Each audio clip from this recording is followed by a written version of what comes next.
वर्णगंध गुणोपेतं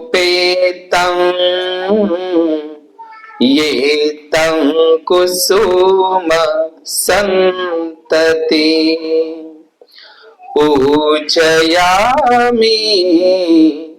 मुनिन्दस्स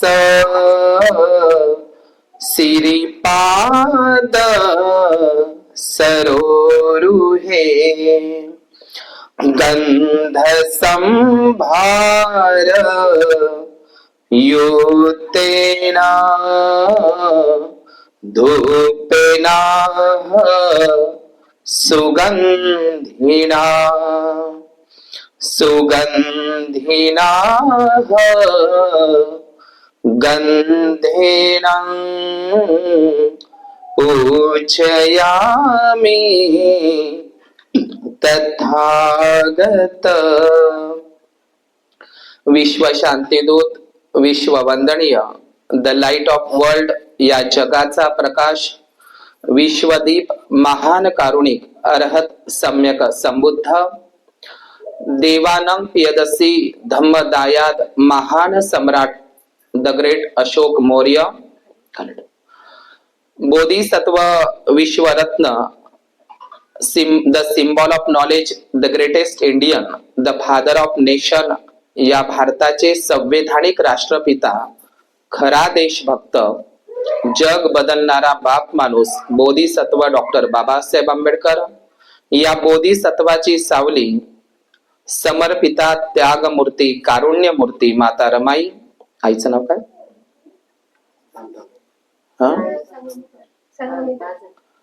या ठिकाणी आयुष्यमती उपासिका संघमित्रा काटकर, हेमंत काटकर या परिवारामध्ये सम्यक आणि साची आहे ना. या परिवारामध्ये समतानगर, जिल्हा वर्धा या ठिकाणी या गृहप्रवेशाच्या निमित्तानं या कार्यक्रमाचं हे आयोजन. उपस्थित सर्व श्रद्धाशील संपन्न बौद्ध उपासक तसेच उपासिकांना मंगलाची कामना करतो. तसेच त्यांना जाऊ नका देऊ कुणा. नोबेल ट्रूथ या युट्यूब चॅनलचे सर्व दर्शक, उपासक, उपासिका यांनाही मी मंगलाची कामना करतो. आज या ठिकाणी या गृह प्रवेशाच्या निमित्तानं बौद्ध धम्मामध्ये आपण याला वास्तुपूजन असं म्हणत नाही. वास्तुपूजन, वास्तुपूजा किंवा वास्तुपूजन हा शब्द आपण प्रयोजन नाही केला पाहिजे. आपण गृह प्रवेश हा शब्द प्रयोजन केला पाहिजे. आता वास्तुपूजा म्हणजे काय, तर आपण हिंदू ब्राह्मणी धर्मामध्ये काही लोक आपल्या घराचं बांधकाम करत असताना दिशा ठरवत असतात, दिशा ठरवत असतात. परंतु ही जम्बूद्वीप, ही प्राचीन जम्बूद्वीप भूमी ही बुद्ध भूमी आहे. या जमिनी खालीही बुद्ध आहे आणि जमिनीच्या वरतही बुद्धच आहे. म्हणून कण कण में भगवान आहे असं म्हटलं जातं. पण ते भगवान नाही. इतिपिसो भगवा, भग्ग रागो भग्ग दोषो भग्ग मोहो सो इतिपिसो भगवा. भगवान कोणालाही म्हटल्या जात नाही. भगवान फक्त आणि फक्त तथागत बुद्धालाच म्हटल्या जात असतं. लक्षात घ्या, भगवान हा शब्द पहिल्यांदा जगामध्ये, भगवान हा शब्द पहिल्यांदा बुद्धासाठीच प्रयोजन करण्यात आलेला होता. पण हा शब्द चोरला. अलाना भगवान, फलाना भगवान, हा भगवान, थो भगवान. कोणी गांजाई ओढत असेल तर तोही भगवान आहे. समजलं का तुम्हाला? तर ही प्राचीन जम्बूद्वीप जी भूमी आहे, या भारताचं प्राचीन नाव जम्बूद्वीप आहे, भारत नाही. भारत हे अलीकडलं नाव आहे. तर हे जम्बूद्वीप प्राचीन काळापासूनच ही बुद्धभूमी आहे. ही बुद्धभूमी तर आहेच आहे. आजही बौद्ध राष्ट्रातील लोक, म्हणजे थायलंड म्हणा, जपान म्हणा, बौद्ध राष्ट्रातील लोक किंवा तेथील उपासक उपासिका या जम्बूद्वीप भारताकडे पाय करून झोपत नाही. एवढी या बुद्धभूमी भारताविषयी श्रद्धा आहे त्यांना. एक म्हणजे खूप उत्कंठ अशी श्रद्धा आहे त्यांना. तर हा प्राचीन जो जम्बूद्वीप आहे, या प्राचीन जम्बूद्वीपामध्ये आपण प्राचीन काळातले नागवंशज आहोत. कोण आहोत? नागवंशज. नाग म्हणजे साप नाही होत. नाग म्हणजे साप नाही होत. पाली भाषेमध्ये नाग या शब्दाचा तसा अर्थ हत्ती होते. सुत्त पिटकामध्ये नाग सुत्त आहे. नाग म्हणजे साप नाही, तर नाग हा टोटेम आहे. आपण नागवंशज होतो. आणि हे संपूर्ण जम्बूद्वीप, या प्राचीन जम्बूद्वीप भारतामध्ये सर्वप्रथम नाग लोकांनीच बुद्ध धम्माचा स्वीकार केला. आणि या संपूर्ण जम्बूद्वीप भारतामध्ये संपूर्ण नागवंशी राजे लोकांनी, नाग लोकांनीच बौद्ध धम्माचा प्रचार आणि प्रसार केलेला होता. म्हणून नाग म्हणजेच, नाग या शब्दाचा अर्थ पुन्हा सांगतो की नाग म्हणजे हत्ती होत असते. आणि म्हणून आपण प्राचीन काळातले नागवंशी लोक आहोत, पराक्रमी लोक आहोत. आपण नाग शासन होतं या भारतामध्ये, या जम्बूद्वीपामध्ये नाग शासन होतं. आणि हे नाग शासन जेव्हा होतं तेव्हाच या जम्बूद्वीप भारतामध्ये बुद्ध शासन होतं. आणि एक गोष्ट लक्षात घ्या, पुन्हा जर या जम्बूद्वीप भारतामध्ये नाग शासन प्रस्थापित झालं तर बुद्ध शासन यायला वेळ लागणार नाही. तर या प्राचीन भारतामध्ये आपण नाग लोक असताना आपल्या प्रत्येक जे नाग लोकांची जी घरं आहेत त्यांना नागद्वार म्हणायचे. काय म्हणायचे? नागद्वार. द्वार म्हणजे काय? दरवाजा म्हणतो ना आपण, द्वार. तर नागद्वार म्हणजे काय? तर या भारतामध्ये जे काही नाग शासन होतं, जे काही नाग राजे होते, जे शूर योद्धे होते, पराक्रमी होते, हे नाग लोक, या नाग लोकांच्या प्रत्येक घराला नागद्वार असं म्हटल्या जात होतं. आपल्याला माहित आहे की महान सम्राट अशोकांच्या कालखंडामध्ये जेव्हा कलिंगाचं युद्ध झालं आणि कलिंगाच्या युद्धाच्या नंतर महान सम्राट अशोकांनी बुद्ध धम्माचा स्वीकार केला. सम्राट अशोकांनी, आणि बुद्ध धम्माचा स्वीकार करत असताना महान सम्राट अशोकांनी, मी वारंवार सांगत असतो आणि ते सांगत राहणार, की महान सम्राट अशोकांनी सुरुवातीला आपले जे त्यांचे जे गुरु होते मोग्गलीपुत्त तिस्स अर्हत भंतेजी मथुरेचे, त्यांच्याकडून त्यांनी बौद्ध धम्माची दीक्षा घेतली. आणि महान सम्राट अशोकांनी सर्वप्रथम धम्मयात्रा केल्या. धम्मयात्रा म्हणजे बुद्धाचा जन्म कुठे झाला, महापरिनिर्वाण कुठे झालं, वर्षावास कुठे झाला, धम्मचक्क पवर्तन कुठे झालं, तर जेवढे काही बुद्धिस्त स्थळ होती त्या सर्व स्थळांची त्यांनी शोध केला. त्या स्थळांचा आज जे लुंबिनी, सारनाथ, कुशिनारा, संकिशा, कौशांबी, केसरिया, वैशाली, राजगिरी, हे बोधगया, हे सर्व शहर आज जे आपल्याला बघायला मिळतात हे महान सम्राट अशोकामुळे. त्यांनी तिथे स्तूपच बांधून ठेवली नसती, स्तंभ उभारून ठेवले नसते, त्या ठिकाणी विहार बांधून ठेवले नसते दगडांचे, तर तुम्हाला बुद्धगयाला जाता आलं असतं का? सांगता आलं असतं का हेच लुंबिनी वय म्हणून? पण तिथं काहीतरी निघालाय ना सबूत, निशाणी, म्हणून आपल्याला तिथं जाता येते ना. हे सगळ्यात मोठं योगदान कोणाचं आहे? इथे बसा ना बाबा, उभे नका, महान सम्राट अशोकांचं. समजलं? तर आज जे तुम्ही, म्हणजे सम्राट अशोकांनी सुरुवातीला काय केलं, मी तुमचा खूप वेळ घेणार नाही, तर सम्राट अशोकांनी 84,000 महास्तूप, महाविहार उभी केली. केवळ भगवान बुद्धांच्या शारीरिक धातूंवर 84,000 स्तूपच नाही, तर भगवान बुद्धांच्या भिक्षा पात्रांवर म्हणजे एकूण 4 प्रकारचे महास्तूप उभारले. शारीरिक स्तूप, पारिभौगिक स्तूप, उद्देशिका स्तूप आणि मनोती स्तूप असे स्तूपाचे एकूण 4 प्रकार आहे. हे 4ही प्रकारचे स्तूप सम्राट अशोकांनी निर्माण केली. 84,000 बुद्धाच्या गाथा होत्या. किती गाथा म्हणा, सुत्त म्हणा, किंवा त्याला धम्मस्कंध म्हणा. स्कंद म्हणजेच खंड होत असते, लक्षात घ्या. तर भगवान बुद्धाचं जे ज्ञान आहे संकलित ते किती गाथांमध्ये आहे? 84,000 गाथांमध्ये. तर 84 हा आकडा पकडून महान सम्राट अशोकांनी 84,000 महास्तूप, 84,000 महाविहार, 84,000 धम्मस्तंभ, 84,000 धम्म शिलालेख आणि 84,000 धम्मचक्र आणि 84,000 हे सगळं ज्या ज्या ठिकाणी 84,000 महाविहार आणि 84,000 महास्तूप बांधली कोणी सम्राट अशोकाने सांचीच्या स्तूपाप्रमाणे, तर त्या ठिकाणी 84,000 महास्तूप आणि 84,000 महाविहार, तर प्रत्येक महाविहारापाशी आणि प्रत्येक महास्तूपापाशी 84,000 बोधी वृक्षाची झाडं सुद्धा लावली कोणी सम्राट अशोकांनी पहा.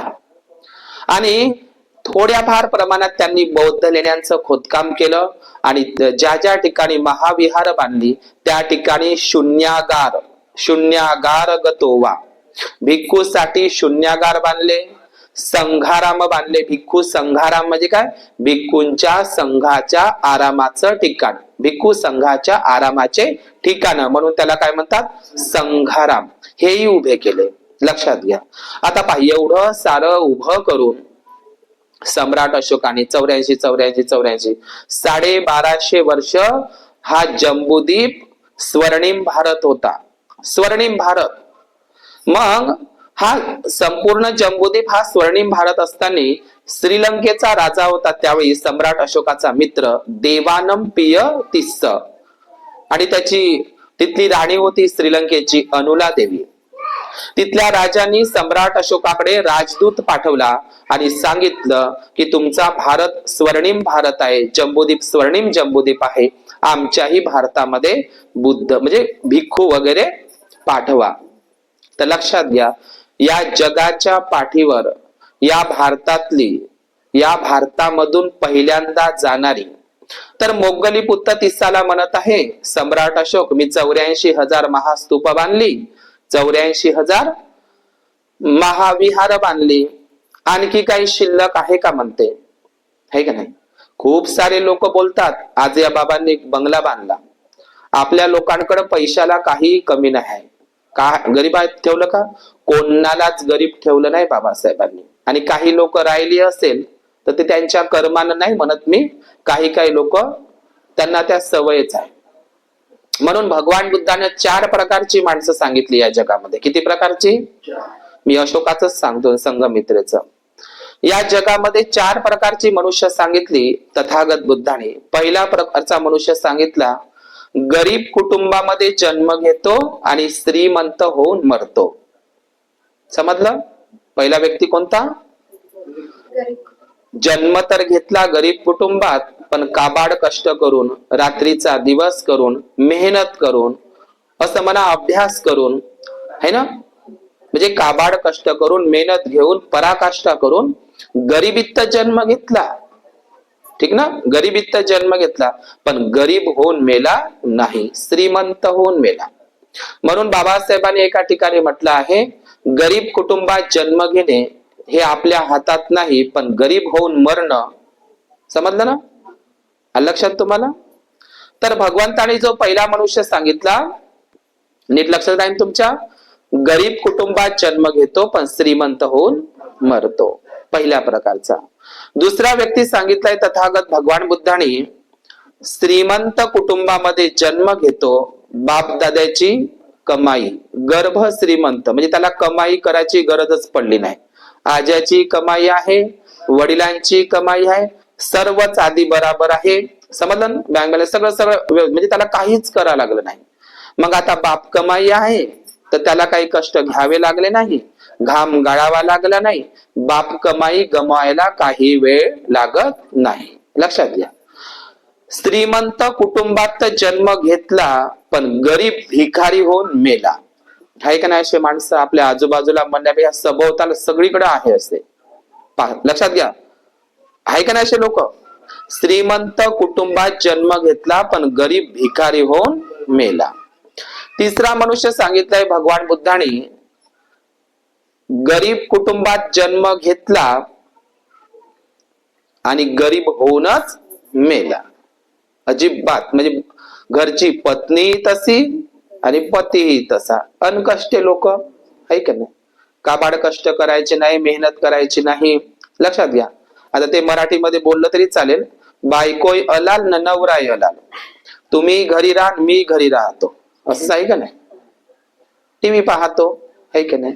तर त्यांच्या घरामध्ये धनसंपत्ती राहील का? मग दुसऱ्याला जळायचं. समजलं ना? तर म्हणून भगवान बुद्धाने एका ठिकाणी सांगितलंय, हे जग जळत आहे म्हणते बुद्ध. काय करत आहे? असा शब्द वापरलाय बुद्ध आणि त्याच्या धम्मग्रंथामध्ये. बुद्धानं पहा कोणतं? हे जग जळत आहे. पहा बरं, जळत आहे का? अरे जळत आहे का घर? पण बुद्धानं असं का म्हटलंय? हे जग जळत आहे. खरोखर जळत आहे का हे जग? आहे ना, जळत आहेत ना लोक, जळत आहे ना.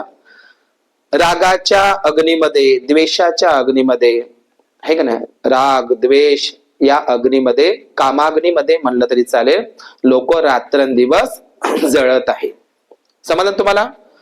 कोणता शब्द आहे बुद्धाचा तो? हे जग जळत आहे. खरोखर जळत आहे का? तुम्ही म्हणता का नाही मले पाहून जळते?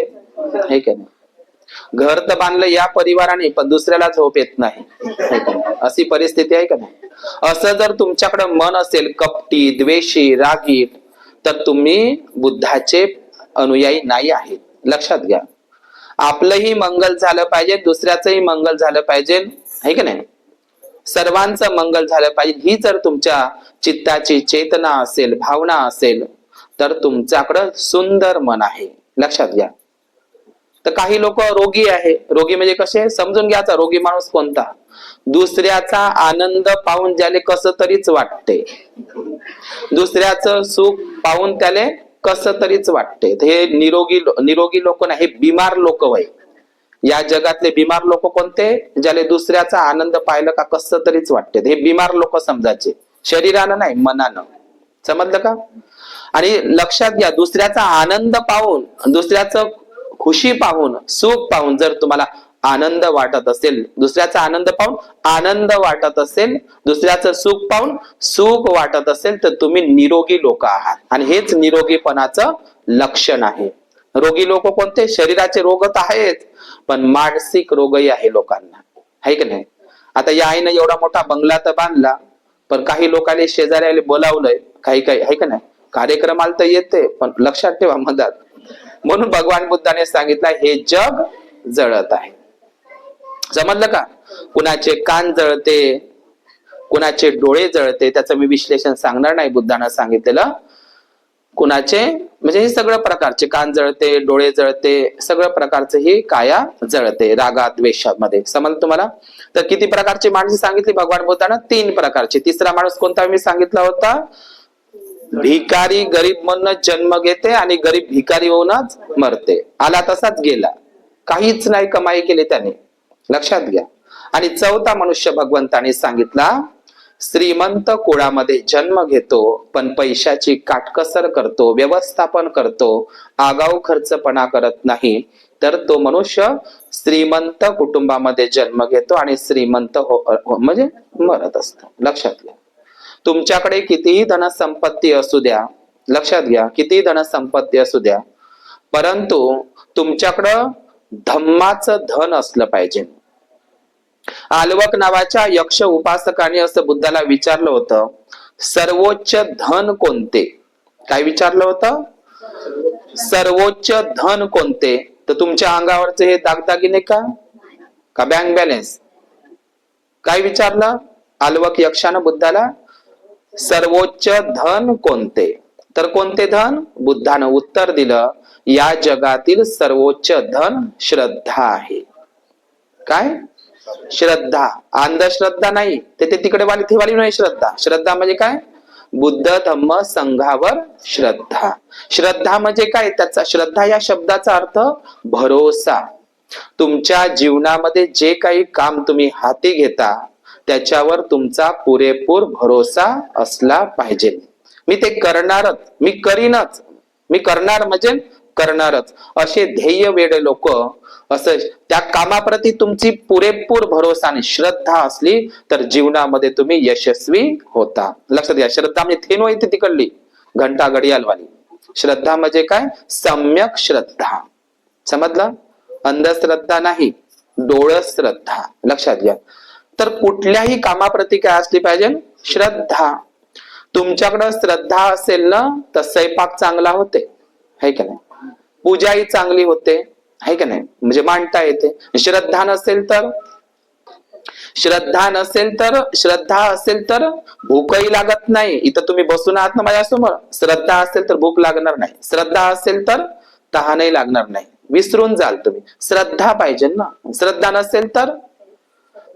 नसेल तर विहार दूर आहे, विहार दूर आहे ना श्रद्धा नसेल तर. आणि श्रद्धा असेल तर बुद्ध धम्म संघाप्रती विहार जवळच आहे.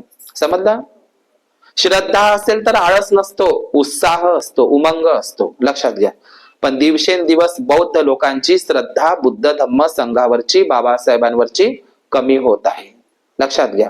म्हणून या जगातील सर्वोच्च धन कोणते, तर श्रद्धारूपी धन आपल्याकडं ठेवा. एका ठिकाणी भगवंताने शिलाला सुद्धा धन म्हटलेलं आहे. शील सुद्धा एक धनच आहे. आलं का लक्षात तुम्हाला. तर चौथ्या प्रकारचा जो मी मनुष्य सांगितला की श्रीमंत कुळामध्ये जन्म घेतो आणि श्रीमंत कुळामध्येच मरतो. तर सांगा तुम्हाला या 4 माणसापैकी कोणता बनायचा आहे.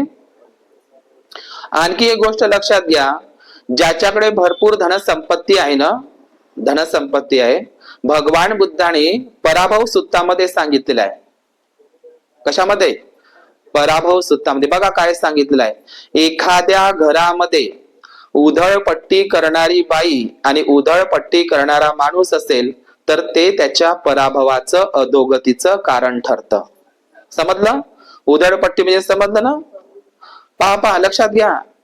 उधळपट्टी करणारी बाई आणि उधळपट्टी करणारा माणूस ज्या घरामध्ये असेल ते घर पूर्ण धनसंपत्ती नष्ट व्हायला वेळ लागत नाही. अन्नाची नासाडी, नको तिथे खर्च, आगाऊ खर्च, अधिकच्या पुन्हा वस्तू घेणं, लक्षात घ्या. तर उधळपट्टी करणारी बाई असो का माणूस असो, त्याच्या घरातली धनसंपत्ती नष्ट व्हायला वेळ लागत नाही, लक्षात घ्या. समजलं तुम्हाला. दुसरी गोष्ट, ही धनसंपत्ती आणखी 3 कारणांनी नष्ट होते. भगवान बुद्धाने सांगितलंय 3 कारणांनी, लक्षात घ्या. असलेली धनसंपत्ती नष्ट होते आणि तुमच्याकडे तुम्ही रोजची जी धनसंपत्ती इकट्ठी करत असतात ती धनसंपत्ती नष्ट होत असते. आता कोणते 3 कारण सांगितले आहे भगवान बुद्धाने, ते पराभव सूत्रामध्ये सांगितले आहे. इत्ती दुत्तो सुरा दुत्तो अक्ख दुत्तो चयं नरो लद्धं लद्धं विनाशेती तं पराभवतो मुखं. लक्षात घ्या. इत्ती म्हणजे काय, स्त्री. सुरा म्हणजे काय, दारू. अख्ख म्हणजे काय, जुगार. पाली शब्द आहे, प्राकृत. समजला. मला सांगा, या भारतात डोटर बाबू ते कॅमेरा पडून जाईल. या भारतामध्ये तुम्ही अशी काही उदाहरणं पाहिली असेल ना, पाटलांच्या पाटीलक्या गेल्या, आहे की नाही. मराठा लोक रस्त्यावर उतरली आहेत, उतरलीत ना मराठा लोक. डॉक्टर बाबासाहेब आंबेडकर आणि बाबासाहेबांच्या सोबत पंजाबराव देशमुख, बाबासाहेब ते म्हणत होते बाबासाहेबांना, आरक्षण आम्हाला नाही पाहिजे म्हणे, ते भीक. समजलं तुम्हाला. अश्य मिशीवर ताव देत होते, आम्हाला नाही पाहिजे ते भीक. आणि आता रस्त्यावर उतरले का नाही, उतरलेत ना. मग कुठं गेले त्यांच्या जमिनी, तर त्याला इतिहास साक्ष आहे. समजलं का. म्हणजे पाटलांच्या पाटीलक्या गेल्या. 500 एकर जमीन, 100 एकर जमिनी, ह्या सगळ्या जमिनी गेल्या. आता गेल्या, तर त्याच्या मागची कारण शोधा. ती बुद्धानं आधीच शोधलेली आहे, ती कारण लक्षात घ्या.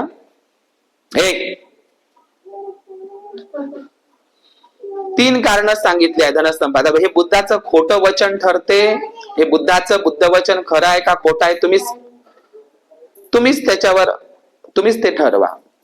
या 3 कारणांनी धनसंपत्ती नष्ट होते, लक्षात घ्या. 3 कारणांनी. पहिलं कारण सांगितलेलं आहे. मग त्यांच्या पाटलांच्या पाटीलक्या गेल्या, जमिनी गेल्या, राजे रजवाडे गेलेत ना. तुमचं जायला काय वेळ लागणार आहे. तर ह्या 3 प्रमुख कारण सांगितले आहे भगवान बुद्धांनी. पहिलं कारण, बाईचा नाद. बाईचा नाद म्हणजे आपली घरवाली असून बाहेरवालीचा नाद करणं, म्हणजे परस्त्री गमन करणं किंवा वेश्यागमन करणं किंवा परस्त्री गमन करणं, म्हणजे धनसंपत्तीचा नाश होतो, लक्षात घ्या. तर पहिलं कोणतं सांगितलंय? तुम्ही गडबड नका करू बरं. पहिलं कारण कोणतं सांगितलंय धनसंपत्तीचं नाशाचं? बाईचा नाद. दुसरा सांगितलाय भगवान बुद्धाने दारूचा नाद, सुरा दुत्तो. आणि तिसरा अख्ख दुत्तो. अख्ख दुत्तो म्हणजे काय? जुगार. समजलं? बाईचा नाद, दारूचा नाद आणि जुगाराचा नाद, हे 3 व्यसन एखाद्या बाईला किंवा माणसाला असेल, म्हणजे मटका याला त्याच्यामध्ये, समजलं का? तर त्याच्या घरामध्ये असलेली धनसंपत्ती नष्ट व्हायला वेळ लागत नाही. समजलं का? आज या परिवाराने मला बोलावलं या बंगल्याचं उद्घाटन करायला, ठीक ना? बोलावलं तर त्यासाठी घरामध्ये सुख शांती यावी याच्यासाठीच ना.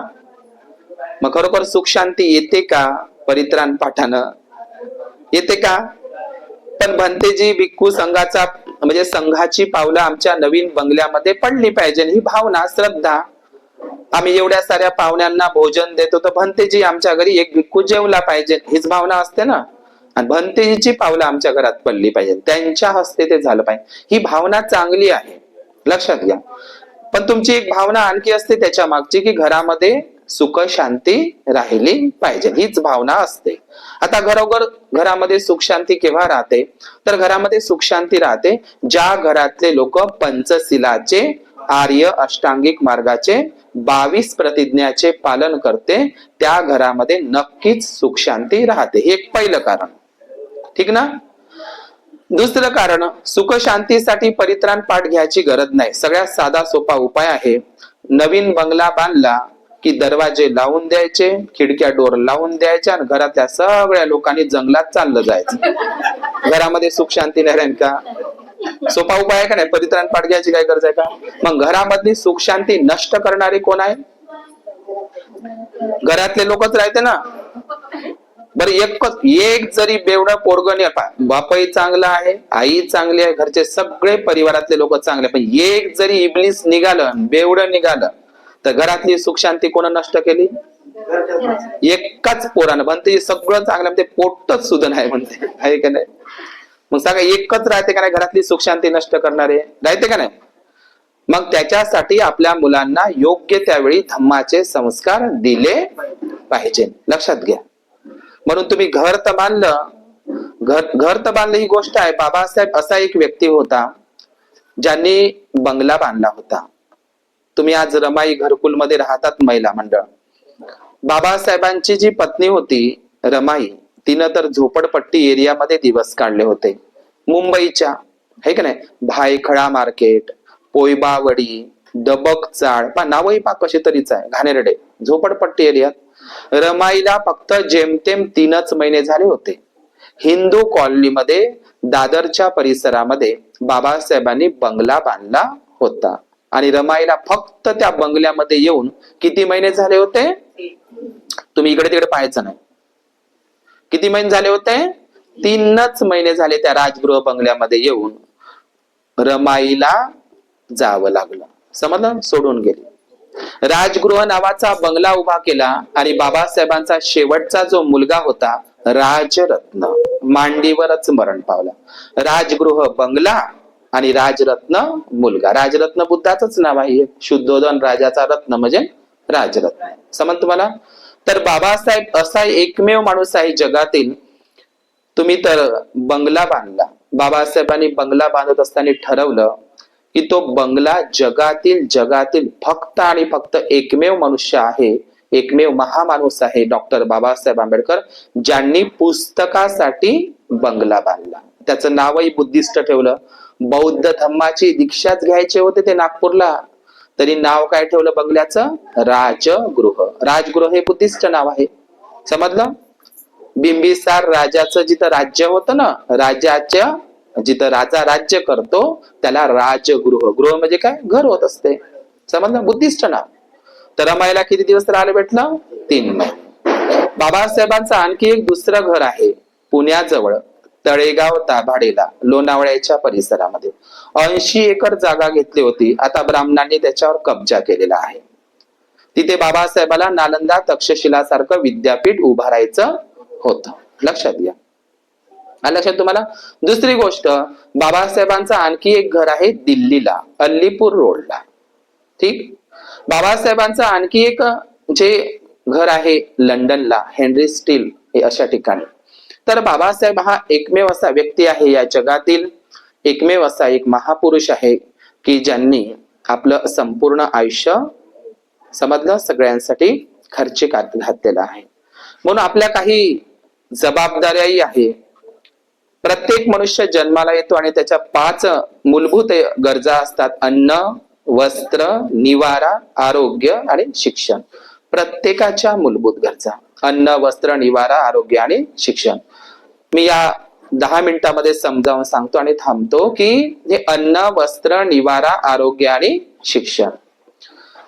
तर सम्राट अशोकांनी किती महाविहार, महास्तूप बांधली? 84,000.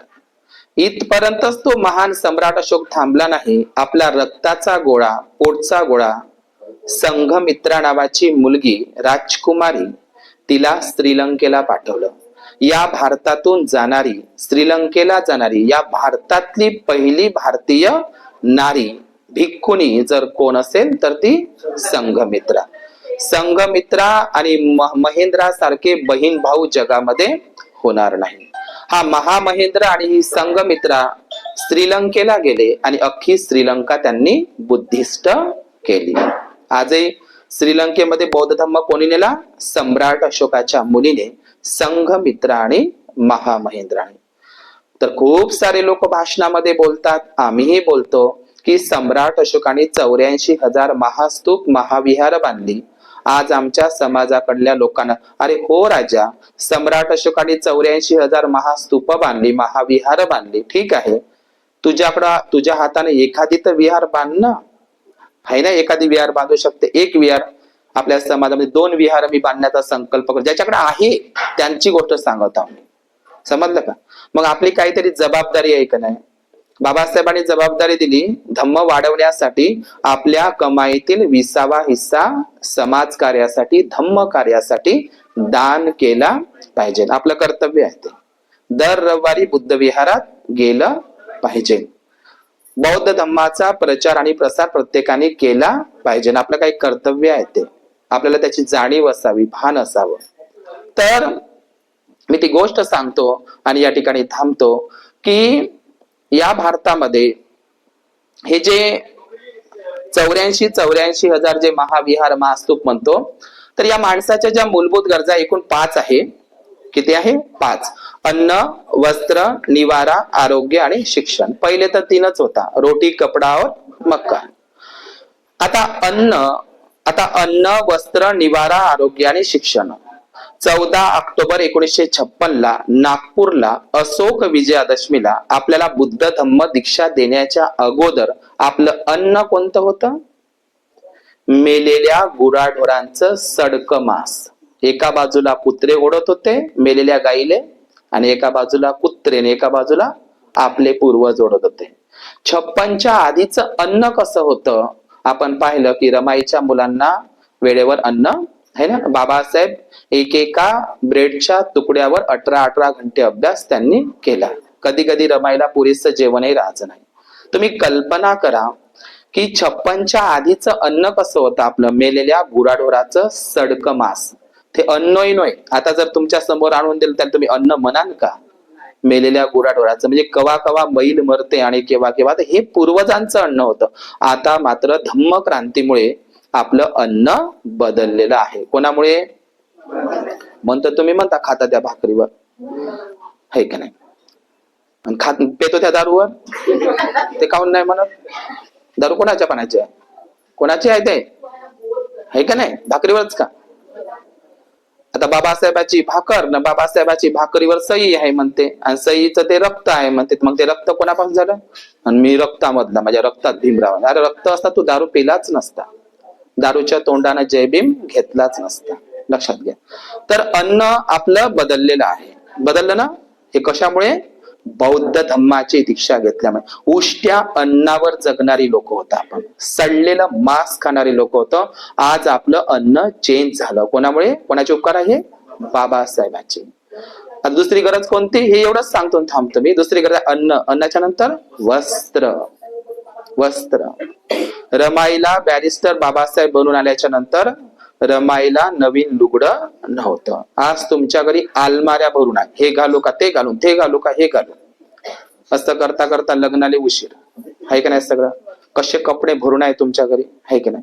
पण रमाईला बॅरिस्टर जेव्हा पती आले तर तिला स्वागतासाठी शाहू महाराजांचा तो बक्षिसाचा फेटा शाहू महाराजांनी त्याच्या डोक्यातला फेटा बाबासाहेबांच्या डोक्यात ठेवला होता माणगावच्या परिषदेमध्ये.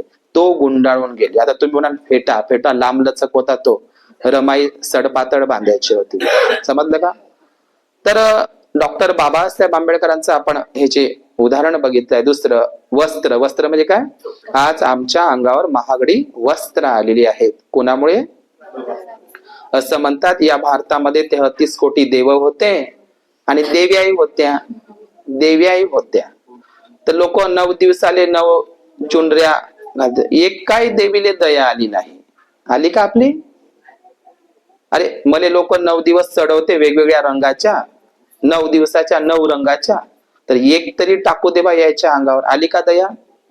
33 कोटीतल्या एकाही देवाले नाही आली आणि देवीले आली नाही. कोणामुळे आपल्या अंगावर हे कपडे आले आहे. बाबासाहेबांमुळे. विसरले का तुम्ही. मी तर म्हणतो बा हे चिवर कोणाच्यामुळे आलं माझ्या अंगावर. भंतेजींनी दिलं. अरे बाबासाहेबांनी बुद्ध धम्म घेतलाच नसता तर माझ्या अंगावर चिवर असतं. आज तुमच्या अंगावर भारी भारी कपडे असते. हे उपासकही नसते. तुम्ही पांढरे पांढरे कपडे घालून नाही. उपासक म्हणजे काय हे समजले नसतं तुम्हाला. समजलं का. हे पांढरे वस्त्र हे जगातलं महावस्त्र चिवर माझ्या अंगावर आलं. तर आपले कपडे बदलले का नाही. बदलले का नाही. धम्म क्रांतीमुळे बौद्ध धम्माची दीक्षा घेतल्यामुळे झालं नाही. तर काही लोक बदमाश म्हणते संविधानामुळे आरक्षणामुळे. अरे आरक्षण तर बाबासाहेबांनी लय जातील दिलं. त्याची का सुधारणा झाली नाही. समजलं का. कारण बाबासाहेबांनी आपण आरक्षणालाच नाही बदल झाला. आरक्षण तर लय जणांना दिलं बाबासाहेबांनी. झकास वाटी वाटी दिलं. झकास मध्ये सगळ्यांनाच दिलं. 59 जातीला दिलं ना. पण आपल्यासोबत सगळ्यात मोठा बदल जर करून घ्यायचा असेल तर बुद्ध धर्माला शरण गेलं पाहिजे. समजलं. तर दुसरं कोणतं आहे गरज. वस्त्र. तिसरा आहे निवारा.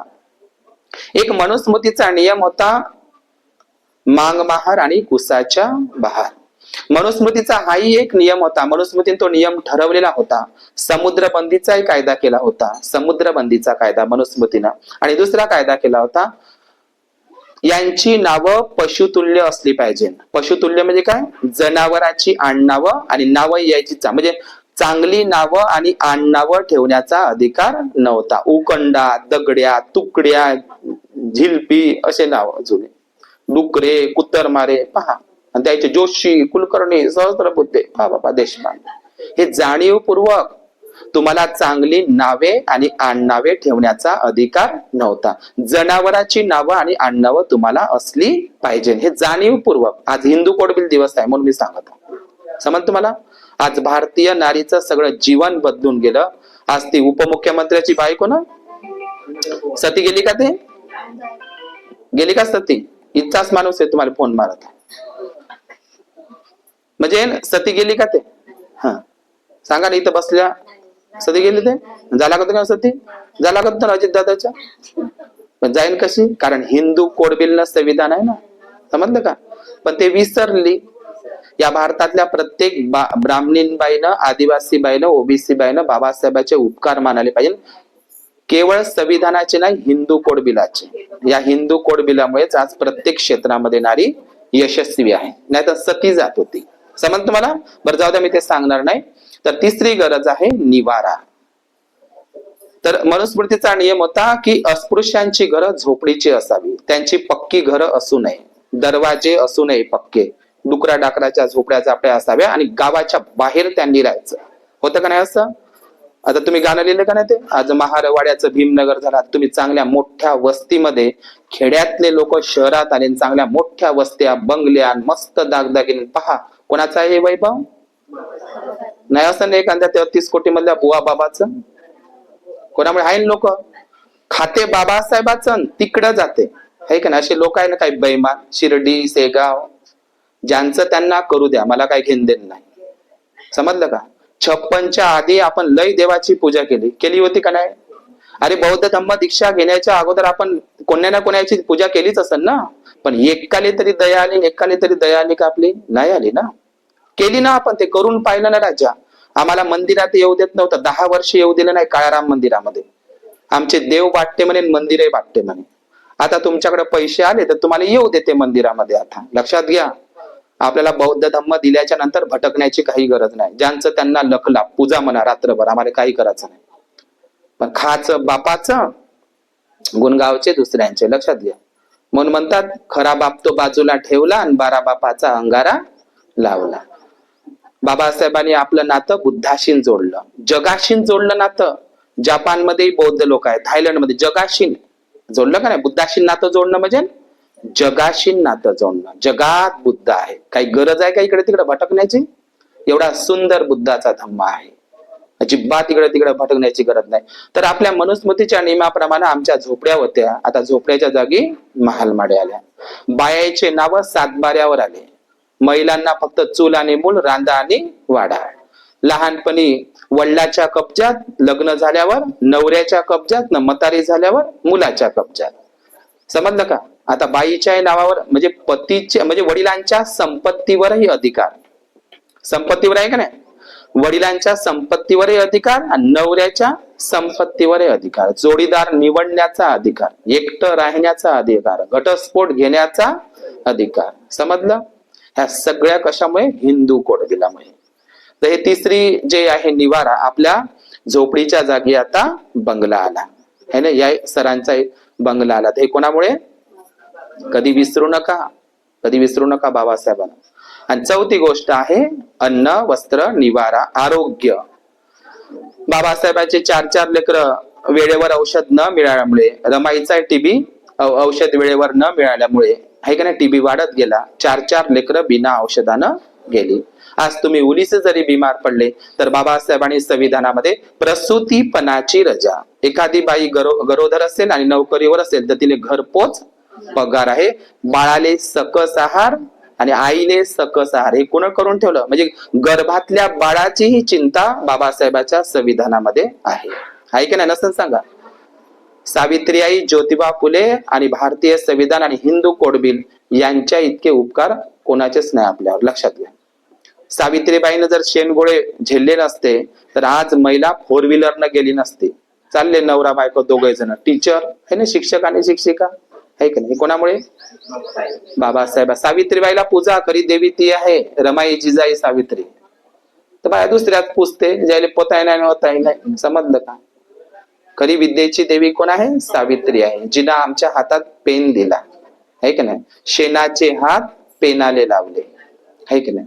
तर ही जी चौथी घटना सांगितली मी, कोणती? आरोग्य. आता आपलं आरोग्य जरी बिघडलं तरी अशा आपल्याकडे भरपूर पैसा आहे की आपण वेळेवर इलाज करू शकतो. आणि 5वा आहे शिक्षण. ज्याच्याकडे शिक्षण नाही तो दगड आहे म्हणते गाडगे बाबा. देवळात देव नसते, पुजाऱ्याचं पोट असते. गाडगे बाबाने समजलं, अंधश्रद्धेतून काढलं लोकांना. तर 5वा आहे शिक्षण. पण शिक्षणाबरोबर सीलही पाहिजे म्हणते बुद्ध. केवळ शिक्षणाचा उपयोग नाही, शिक्षणाबरोबर सीलही असलं पाहिजे. शिक्षणाला जोड सीलाची असली पाहिजे, पंचशीलाची म्हणलं तरी चालेल. तर हे शिक्षण कोणाला होतं? फक्त शिक्षण मनुस्मृतीच्या नियमानुसार ब्राह्मणांनीच लिखाई पढाई करायची, महिलांना शिक्षण नव्हतं. आज जे शिक्षणाचा अधिकार, मतदानाचा अधिकार जर प्राप्त झाला असेल तर बाबासाहेबांच्या हिंदू कोड बिल आणि संविधानामुळे. समजतं मला? तर हे शिक्षण नावाची जी गरज आहे, किती माणसाला आवश्यकता आहे त्या शिक्षणाची? हजारो वर्ष आपल्याला शिक्षण नव्हतं है की नाही. गुलाम होतो आपण आणि शिकण्याचा फक्त अधिकार ब्राह्मणांनाच होता आणि महिलांनाही नव्हता. ब्राह्मण स्त्रियांनाही शिकण्याचा अधिकार नव्हता. लक्षात घ्या. तर हे अन्न, वस्त्र, आरोग्य, निवारा आणि शिक्षण. तर मी जाता एवढंच म्हणतो की सम्राट अशोकाने 84,000 महास्तूप महाविहार बांधली, तर कमीत कमी एखादी तर महाविहार महास्तूप आपल्या लोकांनी बांधायला पाहिजे है की नाही. ज्याच्याकडे भरपूर पैसा आहे, आपल्या कमाईतला 20वा हिस्सा दान करा, बुद्ध धम्माचा प्रचार प्रसार करा, हे सम्राट अशोकांनी सांगितलं आहे की नाही. तर लोक नुसते भाषणामध्ये म्हणत आहे 84,000 स्तूप बांधले, 84,000 विहार बांधले. अरे तू एक तर बांध है की नाही. तर आपलं काही देणं आहे समाजाचं. लक्षात ठेवा, आज या परिवारामध्ये या गृहप्रवेशाच्या निमित्तानं या ठिकाणी आयुष्यमती काय ना संघमित्र आईच्या घरी या ठिकाणी नाव आहे खूप मस्त ठेवलं, सम्यक संघमित्रान साची. पण नावाला एक निघा, नाही तर नाव ठेवलं संविधान. नाव काय ठेवलं संविधान. संविधान इकडे दारू ढोकसून राहिला, गाणे म्हणून राहिला दारू पिऊन. आहे का नाही संविधान मनवले तो, आहे का नाही, दारू पिऊन गाणे म्हणते ना. नाव काय तर संविधान. त्याच्या आजानंही संविधानाचं पान उघडलं नाही, त्यानंही वाचलं नाही, त्याच्या बापानंही वाचलं नाही. नाव काय तर संविधान. काय करतात ते संविधान नाव ठेव, संविधान वाचणं राजा, हे की नाही. तर ठीक आहे, या ठिकाणी थांबतो. या परिवाराने या गृहप्रवेशाच्या कार्यक्रमाच्या निमित्तानं मला आमंत्रित केलं. मी सर्वांच्या प्रति मंगलाची कामना करतो. भवतु सब्ब मंगल, भवतु सब्ब मंगल, भवतु सब्ब मंगल. सगळ्यांनी मागे पाय करा, हात जोडा छातीशी.